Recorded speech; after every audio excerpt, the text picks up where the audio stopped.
गुरु श्री चैतन्य मनोभीष्टं स्थापितं येन भूतले स्वयं रूप कदा मह्यं ददाति स्वपदान्तिकम् वन्देऽहं श्रीगुरो श्रीयुतपदकमलं श्रीगुरून् वैष्णवांश्च श्रीरूपं साग्रजातं सगणरघुनाथान्वितं तं सजीवं साद्वैतं सावधूतं परिजनसहितं कृष्ण चैतन्य देव श्री राधा कृष्ण पदान सगन ललिता श्री विशाखान्वितं च जय श्री कृष्ण चैतन्य प्रभु नित्यानंद श्री अद्वैत गदाधर शिवासादि गौर भक्त वृंदा हरे कृष्णा कृष्णा कृष्णा हरे हरे हरे राम राम राम हरे हरे। हरे कृष्णा, सभी का बहुत बहुत स्वागत है नृत्य श्रवण की कथा में। और चर्चा चल रही है चैतन्य महाप्रभु की शिक्षाएं। चैतन्य महाप्रभु की शिक्षाओं में हम लोग ने डिस्कस किया है अभी तक, काफी चीजें डिस्कस करी हैं। उसमें लेटेस्ट हमने डिस्कस किया साधन भक्ति, संबंध तत्व में साधन भक्ति डिस्कस किया है, और संबंध भक्ति में फिर अभिधेय भक्ति में साधन तत्व डिस्कस किया, संबंध ज्ञान डिस्कस किया। और अभी हम लोग वैदिक भक्ति साधन भक्ति का जो दूसरा पार्ट है जिसमें भगवान में मन लग जाता है, उसको राग भक्ति कहते हैं। तो उसका हम डिस्कशन कर रहे हैं। तो जब भगवान में मन लग जाता है तब भक्तों को ना इस बात से ज्यादा फर्क नहीं पड़ता कि शास्त्र में क्या क्या कहा गया है। हालांकि जो भगवान की भक्ति उन्होंने शुरू करी थी वो शास्त्र की आज्ञा से ही करी थी। दीक्षा ली थी उन्होंने, शिक्षा ली थी, वो शास्त्र की आज्ञा है कि गुरु जीवन में होना चाहिए। लेकिन अब ये भक्ति शास्त्रों से ऊपर आ गई है। अब ये संस्कार बन गई है, अब ये स्वभाव बन गई है, अब ये शुद्ध बन गई है। क्योंकि शास्त्रों को लेकर बहुत डिस्कशन होते हैं। पहले के समय में तो बहुत बड़ी बड़े इवेंट होते थे, किसको शास्त्र का ज्ञान है। आपने अष्टावक्र ऋषि का कथा सुनी होगी। उनके पिता जो थे उनको एक पंडित ने ऐसे शास्त्र में हरा के पानी में डुबो के उनका जान ले लिया था। तो ऐसा वो था कि शास्त्रार्थ में हारोगे तो पानी में आपको अपना शरीर त्यागना पड़ेगा। देखो कितना कितना हिंसक और अपमानजनक। तो अष्टावक्र ऋषि जब को पता लगा बचपन से कि ऐसा मेरे पिता के साथ हुआ, तो इतने मेधावी थे कि फिर वो वहीं पर गए और राजा जनक की सभा में डिस्कशन हुआ और अष्टावक्र मुनि ने उनको हरा दिया। अब उनको जब डुबोने की बात आई कि ठीक है इनको भी वही दंड दिया जाए क्योंकि वही था, तो उन्होंने कहा नहीं नहीं नहीं, मुझे मत मारो। बड़ा बड़ी अजीब सी बात है, तुम्हारे कारण कितने सारे साधुओं को तुमने मरवा दिया। तो बताते कि मैं, वरुण देव ने मुझे यहाँ भेजा है क्योंकि वरुण लोक में बड़ा यज्ञ हो रहा था, तो उसमें अच्छे शास्त्र के ज्ञान वाले साधुओं की जरूरत थी। तो मैं यहाँ से उनको भेजता रहता था। अब यज्ञ पूरा हो गया, वो सब वापस आ जाएंगे। फिर सबको वापस ले आया वो। मतलब क्या विचित्र बात है। तो ऐसी अद्भुत घटना घटी है। तो पहले बहुत डिस्कशन होता था शास्त्रों को लेकर, चीजों को लेकर। लेकिन अब भक्ति एक ऐसे स्टेज पर आ जाती है कि शास्त्रों की हर बात से वो ऊपर हो जाता है। लेकिन इसकी भक्ति ऐसी होती है कि जनरली ये शास्त्रों को साथ लेके चलती है। तो आप आना चाहोगे इस स्टेज पे? लालच आ रही है? लालच आनी चाहिए।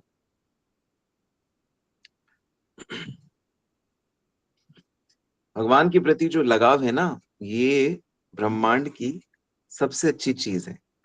अगर आप भौतिक व्यक्ति से पूछोगे कि सबसे अच्छा क्या है दुनिया में, तो कहेगा पहला पहला प्यार है। पहला पहला प्यार।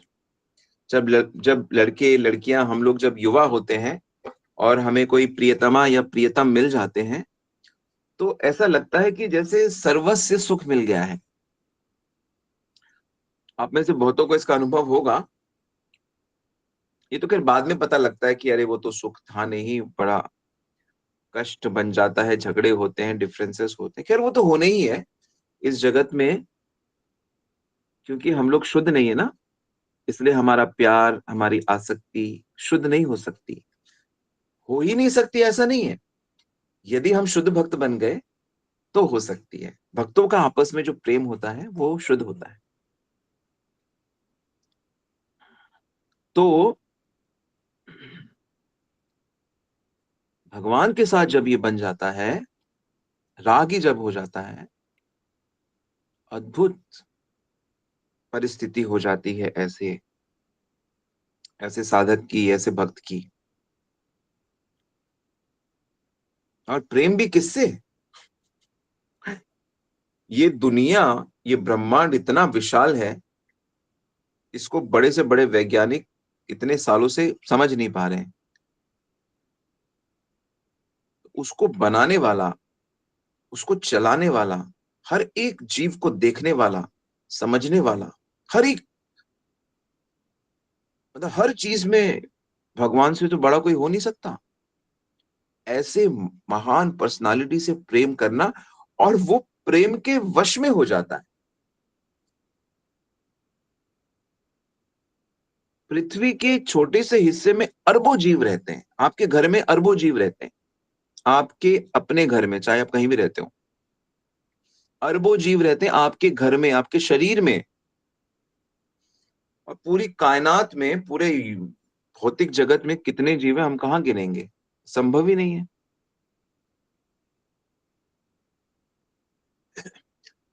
तो उसको बनाने वाला, नियंत्रण करने वाला जो भगवान है, जो श्री कृष्ण है, वो एक इस क्षुद्र जीव के कंट्रोल में आ जाते हैं। आप सोचो, जरा सोचो, बैठ के लिखो इसे। कैसे कंट्रोल में आ सकता है कोई? हाँ, सबसे ऊंची प्रेम सगाई। ये प्रेम तत्व का स्टडी होना चाहिए। ये सारे सब्जेक्ट छोड़ो, पहले प्रेम तत्व की चर्चा करो। प्रेमी, प्रेमी। हर कोई यदि भगवत प्रेमी हो, डॉक्टर, नर्स, कंपाउंडर, पेशेंट, हर कोई यदि भगवत प्रेमी हो, तो कितना आनंद। अड़ोसी पड़ोसी, बस में जाने वाले, ट्रेन में जाने वाले, हाँ, बाजार में सामान बेचने वाले, खरीदने वाले, भीख मांगने वाले। खैर भीख मांगने की नौबत आएगी नहीं। अगर प्रेमी बन जाए सब, तो किसी को जरूरत ही नहीं होगी भीख मांगने की।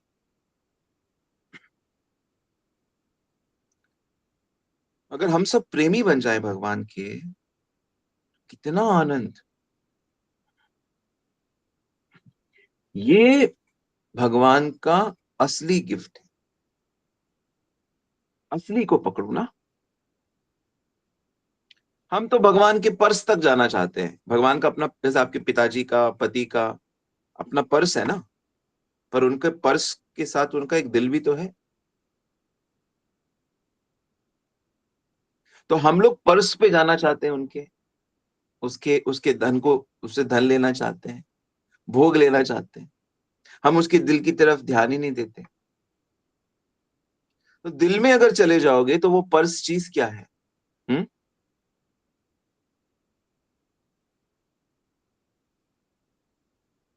भागवत में कहा गया है कि ऐसा क्या है जो व्यक्ति को नहीं मिल सकता अगर श्री कृष्ण उससे प्रसन्न हो जाए तो।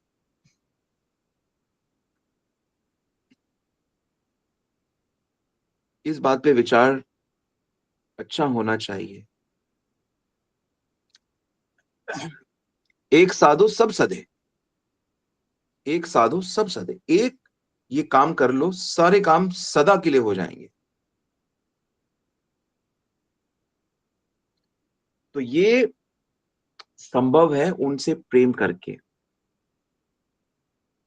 तो जो राग भक्ति करते हैं, ध्यान से सुनिए, राग भक्ति जो करते हैं, जिनका मन भगवान में लग गया है, वो दो तरह की साधना करते हैं भगवान के साथ। दो तरह की साधना करते हैं। कौन सी? एक बाहर की साधना करते हैं और एक अंदर की साधना करते हैं। बाहर की साधना को बोलते हैं बाह्य, बाह्य साधन, और अंदर की साधन को बोलते हैं अभ्यंतर, आभ्यंतर साधन।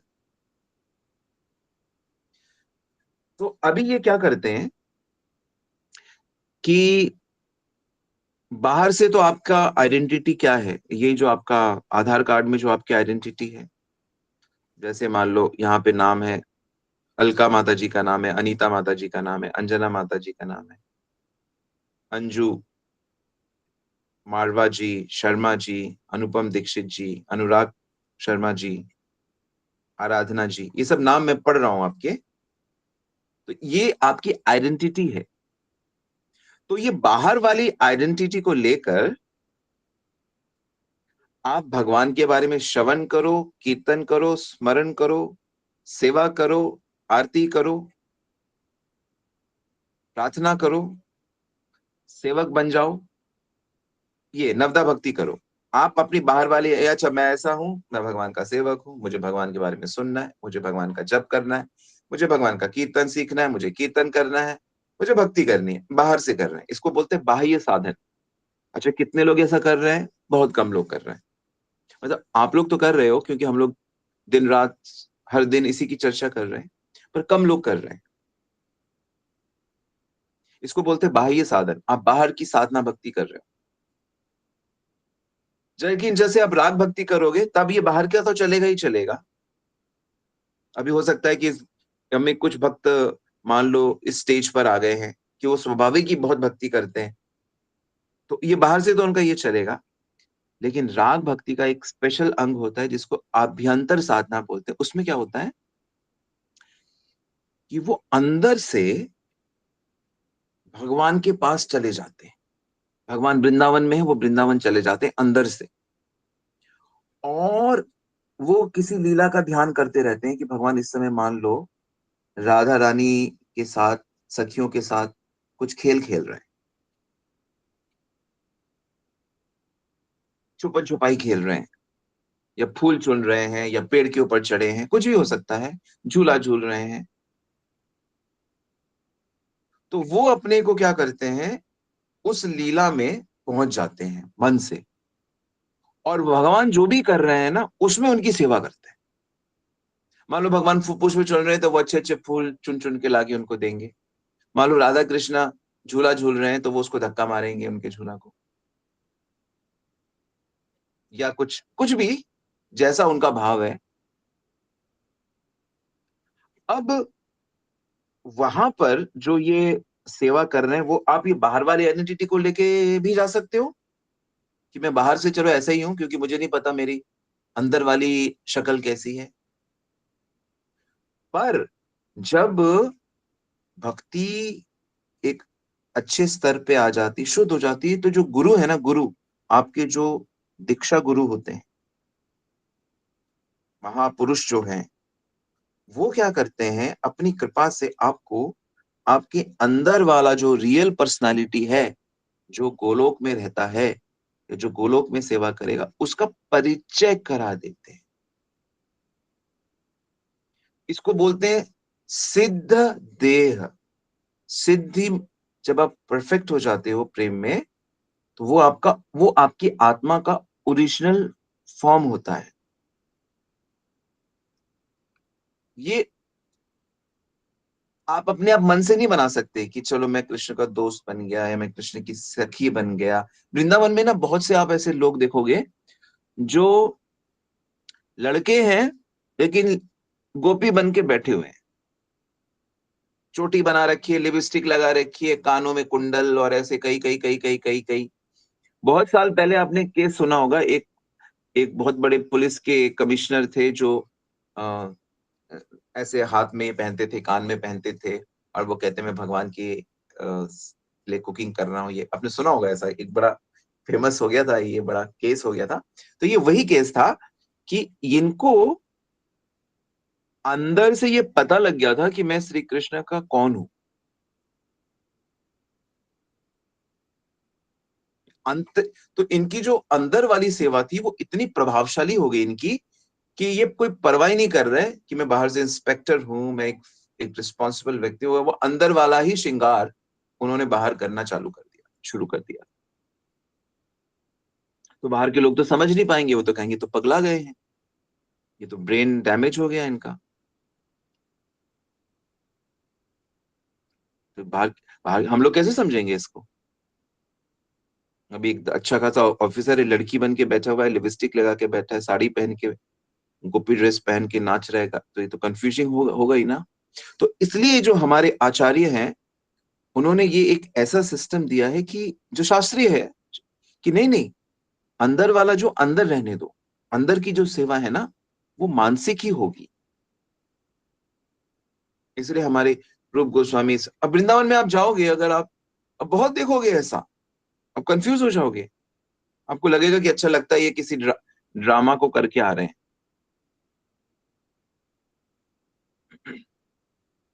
तो ऐसे लोगों को बहुत अलग अलग इनके नाम हैं, और बंगाल में तो ऐसे बहुत दिखेंगे आपको, सहजिया बोलते हैं इनको, या और भी अलग अलग नाम होते हैं। तो तो ये जो अंदर वाली साधना होती है, वो दास रूप में भी होती है, भगवान का मित्र बन के भी होती है, भगवान का बड़ा बन के भी होती है वात्सल्य रस में, और भगवान का प्रियतम बन के भी होती है श्रृंगार रस में। क्योंकि चारों का ही भगवान के प्रति प्रेम है, लेकिन वो प्रेम का जो टाइप है वो अलग। जैसे हमारे यहाँ मतलब जैसे लड्डू गोपाल की सेवा होती है, तो वो लड्डू गोपाल की सेवा कैसे होगी? तो वात्सल्य भाव है वो। कृष्णा छोटे ही रहेंगे हमेशा, और आप उनसे बड़े रहोगे, वात्सल्य भाव। और क्योंकि हम लोग हरे कृष्ण आंदोलन में क्या है कि माधुर्य रस की सेवा है, श्रृंगार रस की सेवा है, तो इसलिए राधा कृष्ण को रखा जाता है साथ में, वात्सल्य रस को, क्योंकि हमारा परंपरा ही अलग है ना।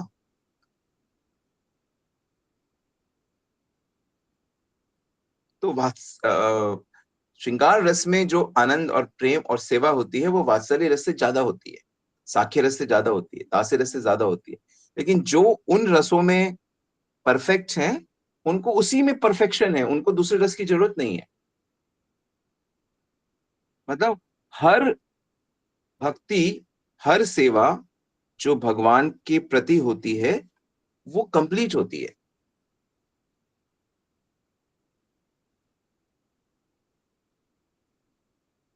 तो ये धीरे धीरे होगा, अंदर की जो सेवा है वो धीरे धीरे आएगी। अभी आपको जो लीला अच्छी लगती है, आप उसको आंखें बंद करके स्मरण करके उसका दर्शन कर सकते हो। और जब आप बहुत ज्यादा भागवत का श्रवण करोगे या अध्ययन करोगे, तो आपको ये आंतरिक शुरू हो जाएगा आपका। मैंने इसे कई बार अनुभव किया है, जब मैं बहुत अधिक अ, किसी विशेष महीने में बहुत अधिक श्रवण कीर्तन करता हूँ और लीलाएं पढ़ता सुनता हूँ, चिंतन, वो चिंतन में अपने आप आने लगती है। वो तो चेतना है, हमारी चेतना जो है ना, वो हर पर बदलती रहती है। जितना हम मान लो क्रिकेट देखेंगे, या अभी युद्ध युद्ध के सिनेरियो शुरू हो गया था, तो युद्ध युद्ध जैसे ही हमारी चेतना होगी, वैसे ही हमारे अंदर की हैप्पीनेस या डिस्ट्रेस, सुख दुख हमारे उसी हिसाब से होंगे। लेकिन अगर यही तो समझना है कि हमें अपने अंदर में, हमें जीवन में पूरी तरह से भगवतमय बनना है। तो बाहर कैसे चलेगा? अरे तो भगवान चलाएंगे ना, हम क्यों फिक्र करें? हम तो ड्यूटी करेंगे, कर्तव्य करेंगे, भक्ति करेंगे, ड्यूटी करेंगे, कर्तव्य करेंगे। और भोग वगैरह जो है ना, जिसके पीछे हम अभी हमें अज्ञान के कलयुग में हम लोग भोग, अरे भोग तो पशु बन के करेंगे। पशु बन के क्या करेंगे बताओ? पशु क्या करेंगे? स्कूल जाएंगे क्या? नहीं जाएंगे। कॉलेज जाएंगे? नहीं। शादी करेंगे? नहीं। बच्चे पालेंगे? नहीं। क्या करेंगे? बस खाएंगे, सोएंगे, बच्चे पैदा करेंगे, लड़ाई करेंगे। आहार निद्रा भय मैथुनम च। कुछ काम ही नहीं उनका, चार ही काम है बस। तो अगर वही काम हम भी इंसान बन के थोड़ा अच्छे से कर रहे हैं, ए आराम करना है, बढ़िया घर होना चाहिए, बढ़िया पर्दे, बढ़िया गद्दा, बढ़िया एसी, बढ़िया चद्दर, बढ़िया तकिया और बढ़िया हमारा सोफा, आराम, शान शौकत, और बढ़िया पत्नी और सुंदरी हो और धन हो और तरह तरह का भोजन हो, इसलिए तरह तरह का 5 star hotel, 3 star hotel, dhaba और ये वो, हर लेवल के लिए बना हुआ है। हर लेवल की स्त्रियां हैं, हर लेवल का भोजन है, हर लेवल का आराम है, हर लेवल की सुरक्षा है। कोई कोई पैसे को बचाने के लिए सुरक्षा, पैसा मतलब सुरक्षा, भोग, सब कुछ है। कोई किटी किटी में डालता है, किटी होता है ना, किटी। कोई एफडी में डालता है, कोई म्यूचुअल फंड में डालता है, कोई इन्वेस्टमेंट करता है स्टॉक मार्केट में, कोई गोल्ड खरीदता है, कोई प्रॉपर्टी खरीदता है, कोई दुकान खरीद के रेंट पे डालता है, कोई फॉरेन कंट्री में इन्वेस्ट करता है। तो सबका सिक्योरिटी का अलग अलग अलग अलग अलग अलग लेवल है। लेकिन है क्या चीज? पशुवत, खाना, सोना, स्त्री संग करना और अपनी रक्षा करना, शरीर की रक्षा करना। तो ये पशु योनि में यही करना है हमने। देवता बन के भी हमने यही करना है, बस उसमें थोड़ा नाच गाना ज्यादा होता है। नाच गाना ज्यादा, यही भोग कई गुना बढ़ जाते हैं, जीवन कई लंबा हो जाता है। लेकिन दुखी है वो भी, ईर्ष्या, बहुत ज्यादा ईर्ष्या। आप क्या देवताओं को अच्छा समझते हो? ईर्ष्यालु, जलन की जैसी दुख, कितना बड़ा दुख है जलन का। ओहो, सारा सुख चला जाता है। अभी कोई ऋषि मुनि ज्यादा तपस्या करने लगे, तपस्या, और इंद्र को लगे कि मेरे से ज्यादा पुण्य हो जाएगा तो मेरा जगह उसको मिल जाएगा, तो वो इंद्र उसकी तपस्या को भंग करने की कोशिश करने लगा। आपने कितने सारे कथाएं सुनी होंगी, सीरियल्स में देखा होगा, अरे इंद्र तुम पुण्य करके तुम राजा बने और दूसरे के पुण्य करने में तुम्हें जलन हो रही है, तुम उसे रोकना चाहते हो। ऐसा होता है दुनिया में, ऐसा ही है। कोई भी व्यक्ति जो बड़ी पोजीशन में बना है, वो अपने से नीचे वालों को अपने बराबर नहीं आने देगा, और वो आएंगे तो उसको अच्छा नहीं लगेगा। अब वो चाहे आजकल के जगत के सो कॉल्ड हम जैसे साधु हैं, हमारा भी यही बुरा हाल है।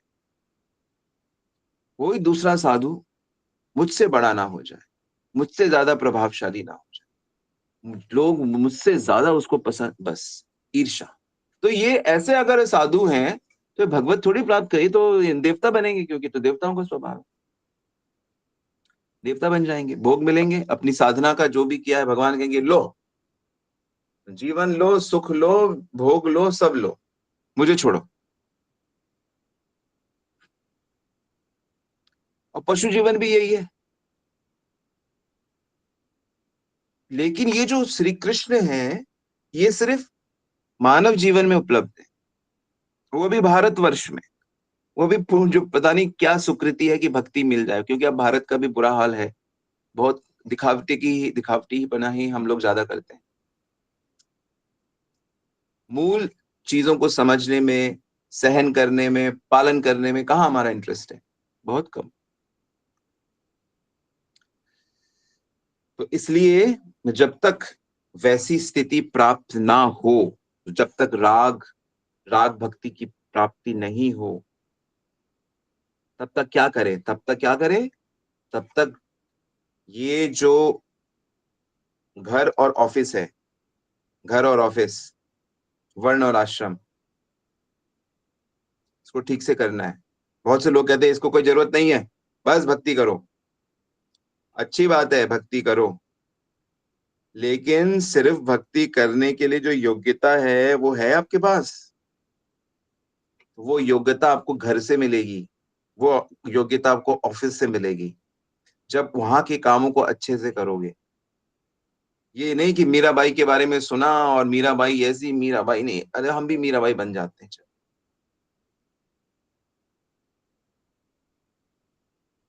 इतना धोखा है, इतना धोखा है भक्ति में, मैं आपको क्या बताऊं। मैंने देखा है, अच्छा गाने वाले जो लोग हैं, अच्छा कीर्तन करने वाले, जब तक भीड़ नहीं होती वो कीर्तन नहीं करते। नाचने वाले भी जब तक ज्यादा लोग नहीं होते नाचते नहीं। ये क्या चीज है।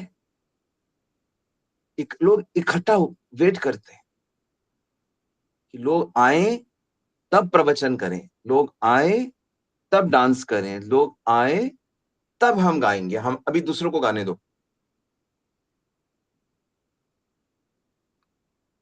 तो न चाहते हुए भी मनुष्य की जो कमियां हैं वो प्रकट हो जाती है।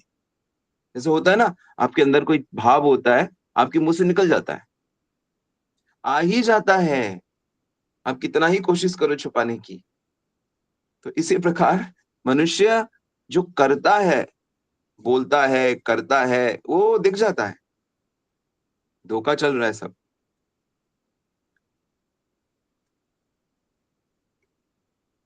तो इसलिए आप ये सोचोगे कि मैं अपने घर के काम ठीक से नहीं करूंगा या करूंगी, और मैं ऑफिस में अपना काम ठीक से नहीं करूंगा या करूंगी, और मैं भक्ति कर लूंगी, इम्पॉसिबल। नहीं कर पाओगे। पहले उस कर्तव्यों को अच्छे से करना सीखो। क्या होगा इससे, अरे भगवान वहां पे भी साथ, वहां पे भी देख रहे हैं आपको। ईमानदारी से करना सीखो, और फिर उसके साथ साथ भक्ति करो। जो आप कर रहे हो, जैसे श्रवण कर रहे हो, चैंटिंग कर रहे हो, मंदिर जा रहे हो, धाम जा रहे हो, और भी जो विग्रह सेवा, डीटी वर्शिप कर रहे हो, साथ साथ करते रहो। और फिर करते करते आप भक्ति की सीढ़ियों पे ऊपर आने लगोगे। सताम प्रसंगा मम वीर्य संविदो भवन्ति हृत्कण्ड रसायन कथा तज्जोषणात् अपवर्ग वर्तनी श्रद्धा रतिर् भक्तिर अनुक्रमिष्यति। 3:25-25 भागवत पुराण। कि सबसे पहले, जब तक पूरी तरह से मन भगवान में नहीं जा रहा, ये उनकी बात हो रही है, जब तक मन पूरी तरह से राग भक्ति नहीं हो पा रही है तो क्या करें। कोई बात नहीं, वर्णाश्रम को ठीक से करो, निष्ठा से करो, और धीरे धीरे क्रम से ये वैधि भक्ति करके आपका करते करते राग भक्ति हो जाएगा, और फिर बाद में प्रेम भक्ति हो जाएगा। इसको करते रहो।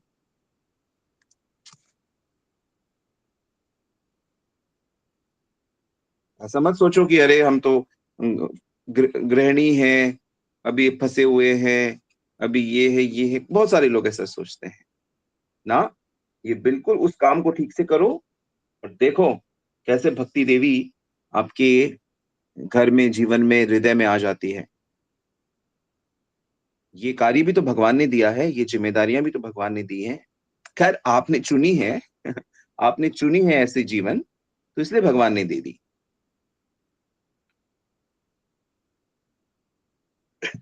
लेकिन एक बड़ी जरूरी बात आपको समझनी है कि मान लो आप इन चीजों को ठीक से नहीं कर पा रहे, आप अपना कोशिश कर रहे हो, लेकिन आप ठीक से बिजनेस नहीं कर पा रहे, ठीक से पैसे नहीं कमा पा रहे, ठीक से अपने परिवार का अच्छे से पालन पोषण नहीं कर पा रहे, जैसे बहुत से परिवार स्ट्रगल कर ही रहे हैं।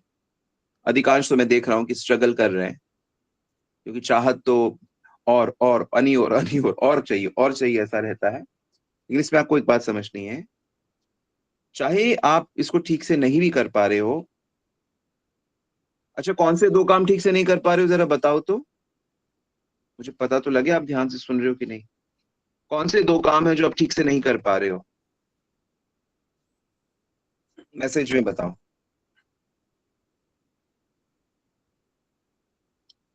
कौन से दो कार्य हैं जो आप ठीक से नहीं कर पा रहे हो, तो उसका मैं सोल्यूशन बताता हूँ।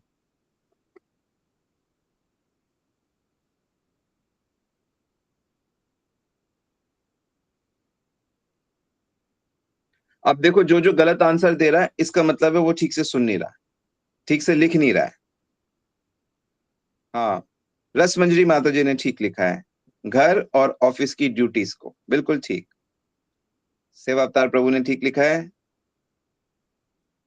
शकुन प्रभु ने आधा लिखा है। ऑफिस का काम नहीं, दोनों काम, घर की जिम्मेदारियां और ऑफिस का काम दोनों, वर्ण और आश्रम की ड्यूटीज। जब तक ये वर्ण और आश्रम की ड्यूटीज अगर आप ठीक से नहीं भी कर पा रहे हो, बच्चों के लिए स्कूल हो जाएगा और घर घर हो जाएगा, बिजनेसमैन के लिए बिजनेस और घर, नौकरी वाले के लिए ऑफिस और घर।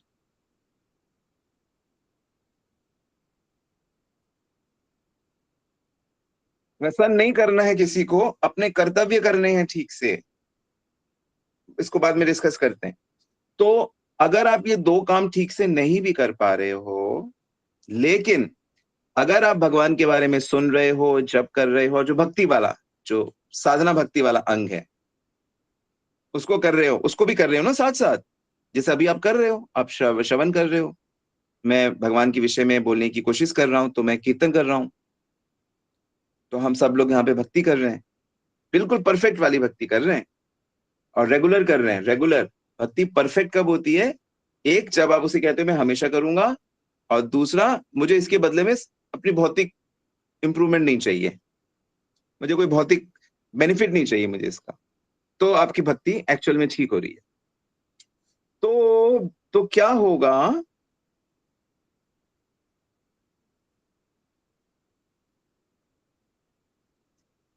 तो कमी होने के बावजूद भी अगर वो अपनी साधन भक्ति को कर पा रहा है, कर रहा है, तो वो बहुत हाई लेवल व्यक्ति है।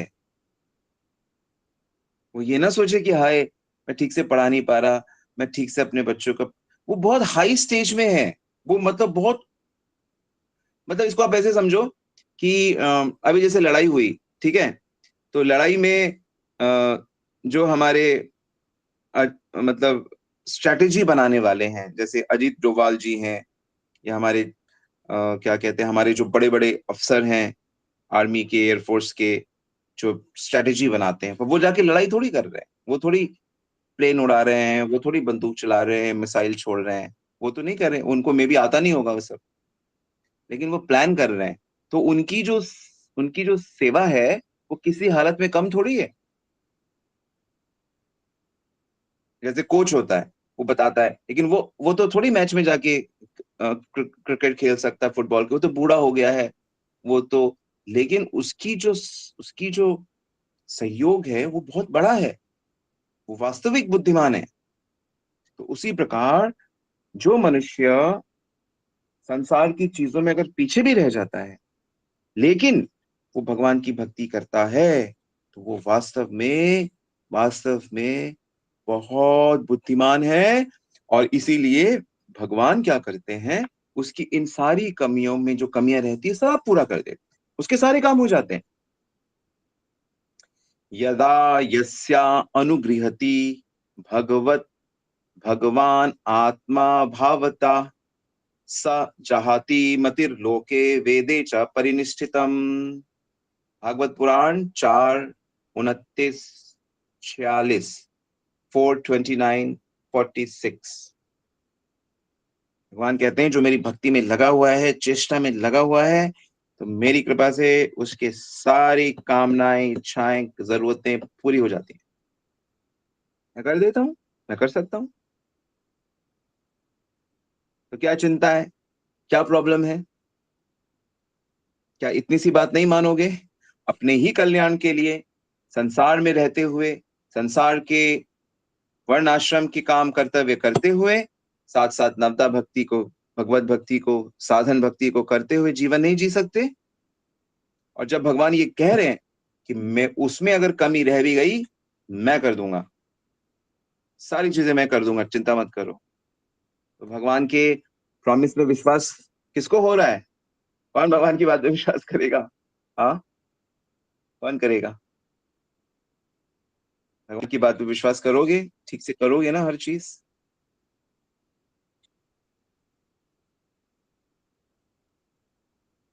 करोगे ना, तीनों चीज ठीक से करोगे कि नहीं करोगे? और जीवन देखो, ये तो इतना घबरा जाते हैं, और कोई भयंकर बीमारी हो गई, घबरा गए, कुछ ये हो गया, घबरा गए। कोई घबराने की जरूरत नहीं है, भगवान सब ठीक करेंगे। हमारी माता जी ने लिखा ना, कहीं कन्हैया है ना, कन्हैया है ना। सीमा जी, वो कविता 2 लाइन सुना सकती हो आप? याद है आपको? जी स्वामी जी। हाँ, उसका एक दो पैराग्राफ, एक पैराग्राफ सुना दीजिए सब भक्तों को, हम सब भक्तों को। जी स्वामी, एक मिनट, हम नेट पे ही है, जरा व्हाट्सएप पे है। ओके, किसी का कोई प्रश्न है तो आप टाइप कर सकते हैं। आप सुना रही है, कल सुनाएंगी? जी सुनाते सुनाते। तो ये हमारी सीमा माता जी हैं, बनारस से हैं, विदुषी हैं, कवित्री हैं। तो बहुत कविताएं इन्होंने लिखी हैं, और ये एक, मेरे को इनकी सब कविताएं प्रिय हैं, क्योंकि सारी कविताएं भगवत सिद्धांतों पे, गीता सिद्धांतों पे आधारित है। और जी अभी इन स्वामी। ग्रंथ रूप में भी आएंगी तो सब आपको दिया जाएगा। जी स्वामी जी। हरे कृष्णा, सभी को दंडवत प्रणाम। स्वामी जी आपको दंडवत प्रणाम। और ये पहले की है, लेकिन सुनाते। भक्ति मार्ग पर चलने वालों, प्रेम डगर में मिलने वालों, हम मिलकर पांव बढ़ाएंगे, हम कभी नहीं घबराएंगे, क्योंकि कन्हैया है ना, कन्हैया है ना, कन्हैया है ना, कन्हैया है ना। भक्ति मार्ग पर चलने वालों, प्रेम डगर में मिलने वालों, हम दुर्लभ तन न गवाएंगे, हम मिलकर पाव बढ़ाएंगे, क्योंकि कन्हैया है ना, कन्हैया है ना। हम महाप्रभु की आज्ञा को पूरी कोशिश फैलाएंगे, हम महाप्रभु की आज्ञा को पूरी कोशिश फैलाएंगे, कृष्णा से भूले जीवों को कृष्णा की याद दिलाएंगे, गुरु की आज्ञा पालन करके और शास्त्र वचन धारण करके भक्ति की ज्योति जलाएंगे, जीवन का तमस मिटाएंगे, क्योंकि कन्हैया है ना, कन्हैया है ना। हम माया को तो हराएंगे, समतल को शिखर बनाएंगे, खारे सिंधु के पानी को मीठा करके बरसाएंगे, हम छोटी छोटी पंखुड़ियां, हम छोटी छोटी पंखुड़ियां मिल करके फूल बनाएंगे, और भक्ति राह में बिछ करके औरों को खुशबू दिलाएंगे, राहों में खुशबू फैलाएंगे, क्योंकि कन्हैया है ना, कन्हैया है ना, कन्हैया है ना। हरे कृष्णा। जो है हरि सभी बोल, की। हरि बोल। बहुत बढ़िया, बहुत सुंदर। और ये कविता इतनी प्रेरणा देती है। इस तरह भक्त लोग हमारी मदद करते हैं, हमारे विश्वास, हमारी श्रद्धा डगमगा जाती है। माया देवी हमारी श्रद्धा का टेस्ट लेती है। माया भी हमारे साथ है। माया देवी, दुर्गा देवी यही चाहती है कि हम लोग भगवान की भक्ति करें, तो वो परीक्षा देती है। जो भी समस्याएं, जो भी डिफिकल्टीज, उसको एक दुर्गा देवी का परीक्षा देखना चाहिए। और भक्ति सिद्धांतों को दिमाग में स्टैब्लिश कर लो। आत्मा अमर है, हम मरते नहीं हैं, शरीर मरता है। शारीरिक सुख धोखा है, मानसिक सुख धोखा है। आत्मा का सुख, कृष्ण की भक्ति, भगवान के भक्तों का दर्शन, भक्तों की सेवा, भगवान का स्मरण, लीला, ये वास्तविक है। ये चीज हमें प्रयास करनी है। ऑल राइट, तो कोई सवाल है किसी का तो पूछ सकते हैं।